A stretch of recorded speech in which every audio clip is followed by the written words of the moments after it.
Hyderabad commissionerate کی حدود میں مذہبی جلسوں کے دوران ڈی جے ساؤنڈ سسٹم، مختلف آلات اور آتش بازی کے استعمال پر پابندی عائد کر دی گئی ہے۔ حیدرآباد سٹی پولیس کمشنر سی وی آنند کی جانب سے حال ہی میں عوامی رائے کے پیش نظر یہ فیصلہ لیا گیا۔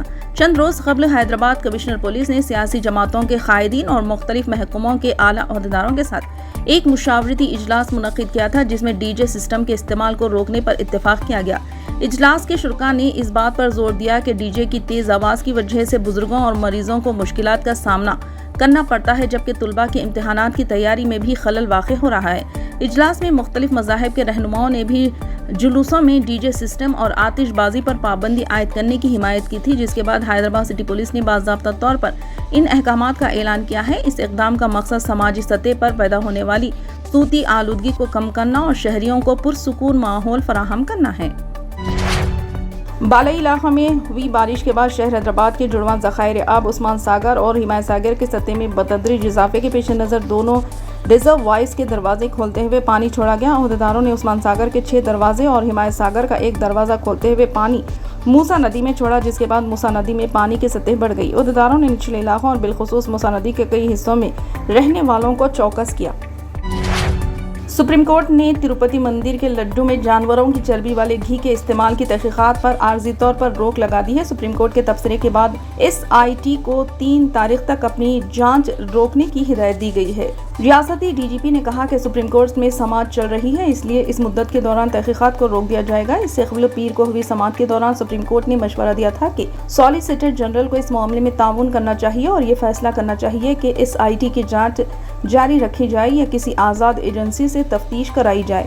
جسٹس BR گوائی اور KV وشواناتھن کی بینچ نے یہ بھی کہا کہ جب CM چندرابابو نائیڈو نے اس کیس کی تحقیقات SIT کو سونپ دی تھی تو انہیں میڈیا کے سامنے جانے کی کیا ضرورت تھی؟ حیدرآباد کی موسیٰ ندی کے اطراف غیر مجاز تعمیرات کو منہدم کرنے کا عمل شروع ہو گیا ہے۔ چادر گھاٹ کے شنکر نگر میں موسیٰ ندی کے قریب واقع مکانات کو منہدم کیا جا رہا ہے۔ ان مکانات کے مالکان کو حکومت کی جانب سے ڈبل بیڈ روم کے مکانات فراہم کیے گئے ہیں۔ شنکر نگر کے مکینوں نے رضاکارانہ طور پر اپنے مکانات کو حکومت کے حوالے کر دیا۔ بتایا جاتا ہے کہ موسیٰ ندی کی صفائی اور اس کو اصلی حالت میں لانے کے لیے حکومت نے موسی ریور ڈیولپمنٹ پروجیکٹ شروع کیا ہے، جس کے ذریعے موسیٰ ندی کی صفائی کرتے ہوئے اس میں گوداوری ندی کا پانی منتقل کیا جائے گا۔ موسیٰ ندی کی صفائی کے لیے اس کے اطراف کے 50 تا 70 ہزار مکانات منہدم کرنے کا منصوبہ ہے۔ ضلع سدی پیٹ میں تلنگانہ تلی کے مجسمے کو نامعلوم افراد کی جانب سے آگ لگا دی گئی۔ تفصیلات کے مطابق ضلع کے چوٹا پلی گاؤں میں نامعلوم افراد نے اس مجسمے کو آگ لگا دی۔ اس واقعے کا صبح علم ہوا، جس کے بعد مقامی افراد کی بڑی تعداد وہاں جمع ہو گئی۔ تمام سیاسی جماعتوں کے قائدین اور لیڈروں نے اس واقعے کی شدید مذمت کی اور اس واقعے کے ذمہ داروں کو سخت سزا دینے کا مطالبہ کیا۔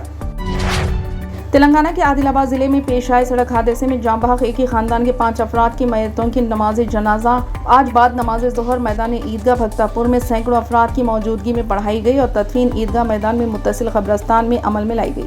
نماز جنازہ مرحوم معیز الدین کے فرزند اسلم نے پڑھائی۔ نماز جنازہ میں مرحومین کے رشتہ داروں کے علاوہ دعوت و تبلیغ سے وابستہ افراد، سیاسی و سماجی شخصیات بشمول علماء و حفظاء اور مسلمانوں کی ایک بڑی تعداد نے شرکت کی۔ جمعیت العلماء ہند کے صدر مولانا ارشد مدنی نے سپریم کورٹ کے اس تبصرے پر اطمینان کا اظہار کرتے ہوئے کہا کہ سپریم کورٹ نے جو بھی کہا ہے، جمعیت العلماء شروع سے یہی کہتی آ رہی ہے کہ مذہب کی بنیاد پر کسی کے ساتھ ظلم نہیں ہونا چاہیے، کیونکہ قانون کی نظر میں سب برابر ہیں۔ انہوں نے کہا کہ جب یہ حقائق سامنے آنے لگے ہیں کہ تعصب کی بنیاد پر بلڈوزر چلائے جا رہے ہیں اور قانون کی آڑ میں ایک مخصوص طبقے کو نشانہ بنایا جا رہا ہے، تو ایسے میں جمعیت العلماء ہند کو سپریم کورٹ سے رجوع کرنا چاہیے۔ انصاف کے لیے عدالت جانا پڑا۔ عدالت نے کہا کہ یہ ایک سیکولر ملک ہے، اس لیے مذہب کی بنیاد پر کسی کے ساتھ بدتمیزی کی اجازت نہیں دی جا سکتی۔ امید ہے کہ عدالت کا یہ فیصلہ غریبوں اور متاثرین کے حق میں ہوگا۔ انہوں نے کہا کہ کل سپریم کورٹ نے ریاست میں بستیوں کے انہدام پر آسام حکومت کو نوٹس بھیجا ہے۔ اسے امید ہے کہ عدالت کوئی فیصلہ کرے گی جو غریب متاثرین کے حق میں ہوگا اور فرقہ پرست لوگوں کو جو مذہب کی بنیاد پر امتیازی سلوک کرتے ہیں اور بغیر پرواہ کیے بلڈوزر چلانے کے لیے احکامات دیتے ہیں، انہیں سبق سکھایا جائے گا۔ قابل ذکر ہے کہ عدالت نے جمعیت کی درخواست پر آج سماعت کرتے ہوئے اپنا فیصلہ محفوظ کر لیا۔ فی الحال کے لیے بس اتنا ہی۔ دیکھنے کے لیے شکریہ۔